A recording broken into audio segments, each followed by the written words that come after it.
IPL 2025 का मुकाबला number 62 खेला जाएगा चेन्नई सुपर किंग्स और राजस्थान रॉयल्स के बीच में। यह मुकाबला न्यूट्रल वेन्यू में खेला जाएगा, यानी दोनों ही टीमों का होम ग्राउंड नहीं होने वाला है जहां पर यह मुकाबला खेला जाएगा। यह मैच दिल्ली के अरुण जेटली स्टेडियम में खेला जाएगा और इस वीडियो में हम बात करेंगे इस मैच से जुड़ी हर उस पहलू के बारे में जिसका आप सबको बेसब्री से इंतजार रहता है। तो वीडियो को आप एंड तक जरूर देखिएगा। इस वीडियो में बात करेंगे अरुण जेटली स्टेडियम के पिच का मिजाज कैसा रहने वाला है, यहाँ बल्लेबाजों को कितनी मदद मिलती है, यहाँ गेंदबाजों के लिए कितनी मदद है, तेज गेंदबाजों को कितनी मदद है, स्पिनर्स के लिए कितनी मदद है, बैटिंग फर्स्ट में रिकॉर्ड कैसा है, चेस करते हुए मुकाबले कितने जीते गए, तमाम पहलुओं पर बात करेंगे। फिर बात करेंगे मौसम विभाग ने इस मुकाबले को लेकर क्या जानकारी दी है, वेदर रिपोर्ट में क्या कुछ ऐसी जानकारी है जो डराने वाली जानकारी है, तो हम उस पर भी बात करेंगे। फिर बात करेंगे हेड टू हेड आंकड़ों की।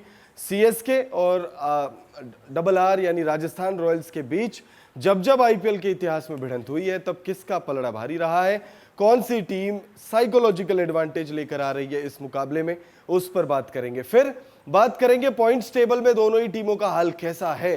पहले ही क्लियर कर देते हैं, दोनों ही टीमें आईपीएल 2025 की प्लेऑफ्स की रेस से बाहर हो चुकी है, बट फिर भी हम पॉइंट्स टेबल पर नजर डालेंगे और देखने की कोशिश करेंगे या बताएंगे आपको कि किसका ज्यादा बुरा हाल है। पॉइंट्स टेबल पर बॉटम में कौन सी टीम फिनिश कर सकती है, इस पर बात करेंगे। हम अक्सर बात करते हैं कि टॉप 4 में कौन सी टीम फिनिश करेगी, लेकिन इस वीडियो में पहली बार शुरू करने जा रहे हैं बॉटम में कौन फिनिश कर सकता है, वो देखेंगे।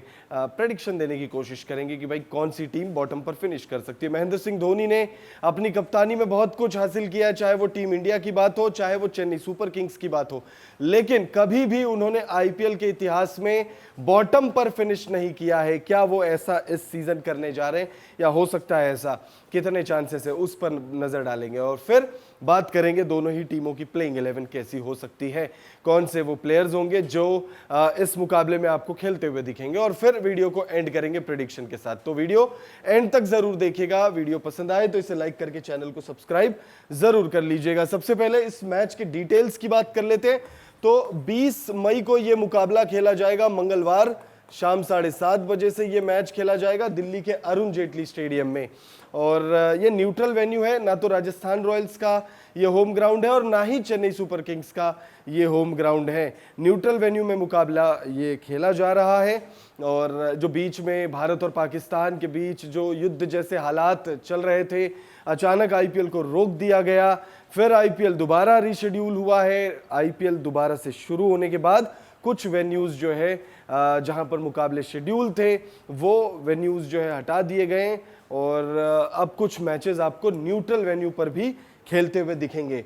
अब पिच की बात कर लेते हैं। अरुण जेटली स्टेडियम की पिच का मिजाज कैसा रहेगा, तो सबसे पहले बात करते हैं अरुण जेटली स्टेडियम की पिच पर बल्लेबाजों को कितनी मदद है और गेंदबाजों को कितनी मदद है। तो बहुत क्लियर शब्दों में ये चीज बताना चाहेंगे आपको कि यहाँ पर स्पिनर्स और जो तेज गेंदबाज है यानी जो गेंदबाज हैं उन्हें मदद मिलेगी, लेकिन कंपैरेटिवली जो बल्लेबाज है वो बहुत ज्यादा फायदे में आपको दिखेंगे। बल्लेबाजों के लिए ये पिच बहुत ज्यादा मददगार रही है और चेज करते हुए आंकड़े थोड़े से बेटर है, बहुत ज्यादा नहीं, थोड़े से बेटर है। दिल्ली की पिच पारंपरिक रूप से बल्लेबाजों के लिए अनुकूल मानी जाती है। ये पिच सपाट होती है जिससे गेंद बल्ले पर अच्छी तरह से आती है और शॉट मारना आसान हो जाता है। यहाँ फ्रंट फुट प्ले करने वाले जो बल्लेबाज हैं वो ज्यादा सफल रहते हैं, ऐसे में बड़े स्कोर बनने की संभावना रहती है। अगर मौसम में थोड़ी नमी है या मैच शाम को हो रहा हो तो तेज गेंदबाजों को नई गेंद से स्विंग और हल्की उछाल यानी बाउंस मिल सकती है। हालांकि जैसे जैसे गेंद पुरानी होती है तेज गेंदबाजों को ज्यादा मदद नहीं मिलती, जैसे जैसे मैच आगे बढ़ेगा पिच थोड़ी धीमी हो जाती है। इसका मतलब है कि स्पिन गेंदबाज, खासकर लेग स्पिनर और स्लो गेंद डालने वाले जो गेंदबाज हैं बीच के ओवरों में विकेट निकाल सकते हैं। हाल के वर्षों में हमने देखा है कि खासकर आईपीएल में कई बार यहां 200 प्लस का स्कोर भी बना है, जो दर्शाता है कि ये पिच बल्लेबाजों के लिए बेहतर है। अरुण जेटली स्टेडियम में कुल 96 मैच खेले गए हैं और इन मैचों में 46 मैच पहले बल्लेबाजी करते हुए तो वहीं 47 मैचों में चेस करते हुए जो है बाजी मारी गई है। और जो पिछला ही मुकाबला इस मैदान पर खेला गया था, उस मुकाबले में हमने देखा 199 रन दिल्ली कैपिटल्स ने बनाए और गुजरात टाइटंस ने 10 विकेटों से इस मुकाबले को अपने नाम कर दिया। और बहुत ही शानदार वो बल्लेबाजी जो गुजरात टाइटंस की तरफ से हमने देखी। टॉप 3 हम लगातार बात करते हैं कि गुजरात टाइटंस के लगातार अच्छा रन कर रहे हैं, और वहीं हमने देखा साई सुदर्शन का शतक और शुभमन गिल लगभग शतक बनाते बनाते रह गए। अब मौसम विभाग ने क्या जानकारी दी है उस पर बात कर लेते हैं। आईपीएल 2025 के मैच नंबर 62 के लिए मौसम विभाग ने दिल्ली का मौसम मैच के लिए अनुकूल रहने का अनुमान जताया है। मौसम विभाग के मुताबिक अधिकतम तापमान 41 डिग्री तो वहीं 29 डिग्री न्यूनतम तापमान रहने की बात कही है। मौसम विभाग ने इस मैच के लिए बारिश की चेतावनी जारी नहीं की है, तो वहीं 43% ह्यूमिडिटी रहने का भी अनुमान जताया है। तो मौसम विभाग ने इस मुकाबले के लिए बारिश की कोई चेतावनी जारी नहीं की है, यानी हमें फुल फ्लेज्ड मैच जो है वो देखने को मिलेगा। और अभी इस वक्त आने वाले कुछ दिन जो है दिल्ली में बारिश की चेतावनी नहीं है। जो पिछला मुकाबला दिल्ली में खेला गया था उसमें भी बारिश हमने नहीं देखी थी, और इस मुकाबले में बारिश की कोई चेतावनी नहीं है। सीएसके और आरआर के बीच हेड टू हेड आंकड़ों पर नजर डाल लेते हैं, तो दोनों ही टीमों के बीच की राइवलरी बहुत ही ज्यादा इंटरेस्टिंग मानी जाती है। और 30 मुकाबले दोनों ही टीमों के बीच खेले जा चुके हैं, जिसमें चेन्नई सुपर किंग्स ने 16 मुकाबलों में बाजी मारी है और 14 मुकाबलों में राजस्थान रॉयल्स ने जीत हासिल की है। राजस्थान रॉयल्स और चेन्नई सुपर किंग्स के बीच की जो राइवलरी है उसमें चेन्नई सुपर किंग्स के पास अपर हैंड है, लेकिन अगर मौजूदा स्थिति की आप बात करें या मौजूदा वक्त में दोनों ही टीमों के प्रदर्शन पर नजर डालें तो उसमें अगर आप देखेंगे तो चेन्नई सुपर किंग्स थोड़ा सा पिछड़ती हुई आपको दिख रही होगी। राजस्थान रॉयल्स नंबर 9 पर मौजूद है और चेन्नई सुपर किंग्स नंबर 10 पर मौजूद है।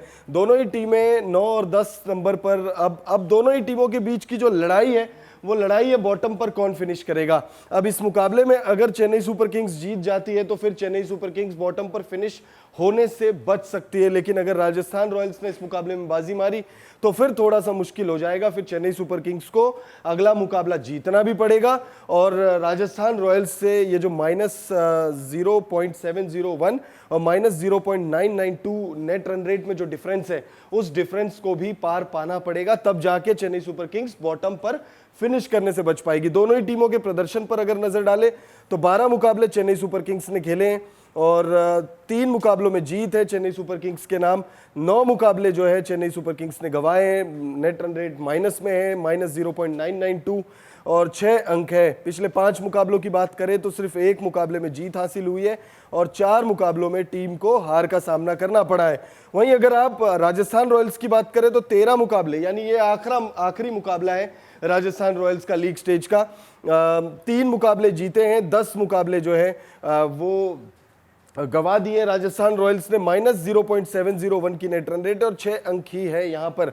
और पिछले 5 मुकाबलों की बात करें तो सिर्फ 1 मुकाबला जीता और 4 मुकाबले गवाए हैं। और अगर आप राजस्थान रॉयल्स के पिछले कुछ मुकाबलों पर नजर डालेंगे, अगर उनके आप स्कोर कार्ड भी निकाल कर देखेंगे तो आप पाएंगे कि राजस्थान रॉयल्स आराम से कुछ नहीं तो कम से कम ये जो 3 मैचेस हैं सिर्फ, इसे कम से कम 7 या 8 पर भी खत्म कर सकती थी राजस्थान रॉयल्स, और शायद इस वक्त क्वालिफिकेशन की रेस में बनी होती, क्योंकि बहुत सारे मुकाबले राजस्थान रॉयल्स ने जीत की दहलीज पर पहुंचने के बाद गवाया। As a matter of fact जो पिछला मुकाबला भी राजस्थान रॉयल्स ने खेला पंजाब किंग्स के खिलाफ, उस मुकाबले में शुरुआत अच्छी रही, उसके बाद ध्रुव जुरैल ने शानदार पारी खेली, मैच को बनाया और अंत में 10 रनों से जो है टीम को हार का सामना करना पड़ा। बहुत बड़ा रन चेस था, लेकिन उसके बावजूद टीम 200 रनों के मार्क तक पहुंचने के बाद मैच को एकदम जीत की दहलीज पर पहुंचने के बाद गवा दिया। और ऐसे पिछले कई मुकाबले राजस्थान रॉयल्स ने इसी सीजन किए हैं, जब शुरुआत में यशस्वी जायसवाल या वैभव सूर्यवंशी अच्छा स्टार्ट दिलाते हैं, रियान पराग का भी बल्ला चल जाता है कुछ मुकाबलों में, संजू सैमसन का बल्ला चल जाता है, लेकिन एंड में आके कुछ हो नहीं पाता राजस्थान रॉयल्स से। तो बहुत ही खराब सिचुएशन में रही है राजस्थान रॉयल्स इस सीजन। टीम बहुत अच्छी है, पोटेंशियल बहुत शानदार था। अगर आप देखेंगे, अगर प्लेइंग 11 पर भी नजर डालेंगे तो आप कहेंगे कि भाई टीम में कोई कमी नहीं है, लेकिन जीत की दहलीज पर जाने के बाद अगर जीत नहीं पा रहे हैं तो फिर वो आप ही की गलती है। राजस्थान रॉयल्स की पॉसिबल प्लेइंग 11 में यशस्वी जायसवाल और वैभव सूर्यवंशी आपको दिखने वाले हैं। उसके बाद आएंगे Sanju Samson, Riyan Parag, Dhruv Jurel, Shimron Hetmyer, Shubham Dubey, Wanindu Hasaranga, Jofra Archer, Maheesh Theekshana और संदीप शर्मा आपको दिखेंगे। यशस्वी जायसवाल जब पिछले मुकाबले में बल्लेबाजी कर रहे थे तो वो ऑरेंज कैप अपने सिर पर रखने में कामयाब हो गए थे। ऑरेंज कैप लीडर बोर्ड में नंबर 1 पर आ गए थे, लेकिन फिर उसके बाद साई सुदर्शन ने शतकीय पारी खेलकर अब लगभग जो है यशस्वी जायसवाल को उस रेस से बाहर कर दिया, आप कह सकते हो। हालांकि इस मुकाबले में अगर एक शतकीय पारी खेलते हैं यशस्वी जायसवाल तो फिर कुछ देर के लिए उनके सिर पर आपको ऑरेंज कैप दिख जाएगा। बट देन यशस्वी जायसवाल का ये आखिरी लीग स्टेज का मुकाबला है, तो ऐसे में यशस्वी जायसवाल ऑरेंज कैप जीतेंगे ये कहना थोड़ा मुश्किल है। वैभव सूर्यवंशी ने पिछले मुकाबले में भी अच्छी बल्लेबाजी की थी, 40 रन बनाए थे उन्होंने, एक शतक वो लगा चुके हैं, एक 38 रनों की पारी छक्के से उन्होंने अपने करियर की शुरुआत की आईपीएल में। तो ये सीजन अगर राजस्थान रॉयल्स के लिए या आईपीएल के लिए सबसे बड़ा फाइंड है तो वो है वैभव सूर्यवंशी। संजू सैमसन हो गए, रियान पराग हो गए, ध्रुव जुरैल, शिमरन हेटमायर, शुभम दुबे, किसी ने भी कंसिस्टेंसी नहीं दिखाई है, इस वजह से टीम का हाल इतना बुरा है। वानिंदु असरंगा गेंदबाजी में अच्छा कर रहे हैं लेकिन बल्लेबाजी में वो कुछ खास कमाल नहीं कर रहे हैं, और गेंदबाजी भी मोटा मोटी वही हाल है, कंसिस्टेंसी की कमी है। अब अगर सीएसके की पॉसिबल प्लेइंग 11 देखें तो सीएसके की पॉसिबल प्लेइंग 11 में आपको आयुष मात्रे, शेख रशीद आपको दिखेंगे ओपन करते हुए, फिर आएंगे Sam Curran, Ravindra Jadeja, Dewald Brevis, Shivam Dube, Deepak Hooda, MS Dhoni, Noor Ahmad, Khaleel Ahmed और मथीशा पथिराना। इस टीम में इस सीजन अगर कुछ बड़ी फाइंड है तो वो आयुष मात्रे है। इनका स्टार्ट बहुत अच्छा हुआ था और एक पारी ये लगभग शतक बनाते बनाते रह गए थे, 90s में आउट हो गए। तो सबसे बड़ी फाइंड सीएसके के लिए इस सीजन आयुष मात्रे। रोहित शर्मा, मुंबई इंडियंस के खिलाफ जब इन्होंने पदार्पण किया था, डेब्यू किया था, तो मैच खत्म होने के बाद रोहित शर्मा ने खुद इनकी तारीफ करी थी, वेल प्लेड मात्रे। तो आप समझ सकते हैं कि रोहित शर्मा जैसा बल्लेबाज, लेजेंड अगर आपकी तारीफ करे तो आपने वाकई बहुत इंप्रेसिव पारी खेली है या आपने वाकई स्टार्ट जो है वो बहुत ही जबरदस्त लिया है। उसके बाद सैम करन ने एक मैच में तहलका मचाया था और उसके बाद उससे पहले और उसके बाद वो कुछ कर नहीं पाए। रविंद्र जडेजा के लिए ये सीजन ऑन एंड ऑफ रहा है, गेंदबाजी में भी ठीक ठाक किए हैं, बल्लेबाजी में भी कुछ मुकाबलों में बहुत ज़बरदस्त बल्लेबाजी किए हैं। डिवॉल्ट ब्रेविस एक मैच में बहुत ही ज़बरदस्त पारी इनकी देखने को मिली थी, जो पिछला ही मुकाबला सीएसके ने खेला था। शिवम दुबे के लिए बहुत ही खराब सीजन, दीपक हुड्डा के लिए खराब सीजन, कप्तान विकेट कीपर महेंद्र सिंह धोनी के लिए खराब सीजन। नूर अहमद पर्पल कैप की रेस में बने हुए हैं लेकिन क्या पर्पल कैप जीत पाएंगे, ये एक बड़ा सवाल है, क्योंकि सिर्फ 2 मुकाबले बचे हुए हैं और जो गैप है, प्रसिद्ध कृष्णा ने जो गैप क्रिएट कर दिया है बाकी गेंदबाजों से, वो गैप अब थोड़ा बढ़ रहा है। प्लस प्रसिद्ध कृष्णा को एक्स्ट्रा मिनिमम 2 मुकाबले आप यहां से मानकर चल सकते हैं कि इनसे ज्यादा मिलेंगे। तो नूर अहमद शायद पर्पल कैप ना जीत पाए, बट इनके लिए इंप्रेसिव रहा है, खलील अहमद के लिए इंप्रेसिव रहा है और इंप्रेसिव रहा है मथीशा पथिराना। हालांकि वाइड बहुत ज़्यादा उन्होंने इस सीज़न फेंकी है और जिस हिसाब की गेंदबाजी के लिए वो जाने जाते हैं वैसी गेंदबाजी तो हुई नहीं, लेकिन अब सीएसके के प्लेयर हैं तो सीएसके आपको हर जगह सुनाई देता है और सीएसके के प्लेयर्स को थोड़ा सा ज़्यादा फैन से अटेंशन भी मिलता है, तो कुछ वैसा ही हाल मथीशा पथिराना के साथ भी हमें देखने को मिला है। और अब प्रेडिक्शन की बात कर लेते हैं। आईपीएल 2025 मुकाबला नंबर 62 जो खेला जाएगा मंगलवार 20 मई 2025 को, और ये मुकाबला खेला जाएगा दिल्ली के अरुण जेटली स्टेडियम में। और इस मुकाबले के लिए हमारी जो प्रेडिक्शन है वो राजस्थान रॉयल्स के लिए है। राजस्थान रॉयल्स इस मुकाबले में, देखिए 2 रीज़न है राजस्थान रॉयल्स को पिक करने के लिए। पहला रीज़न कि भाई जाते जाते एक वो कहते हैं ना कि मोमेंटम लेकर जाएंगे, और दूसरा इस सीजन ऐसा लग रहा है कि चेन्नई सुपर किंग्स महेंद्र सिंह धोनी की कप्तानी में बॉटम पर फिनिश करने जा रही है। तो इन 2 रीजंस की वजह से हम प्रिडिक्ट कर रहे हैं कि राजस्थान रॉयल्स इस मुकाबले को जीत रही है। फिलहाल इस वीडियो में इतना ही। आप कमेंट करके बताइएगा इस मुकाबले में आप कौन सी टीम को सपोर्ट कर रहे हैं।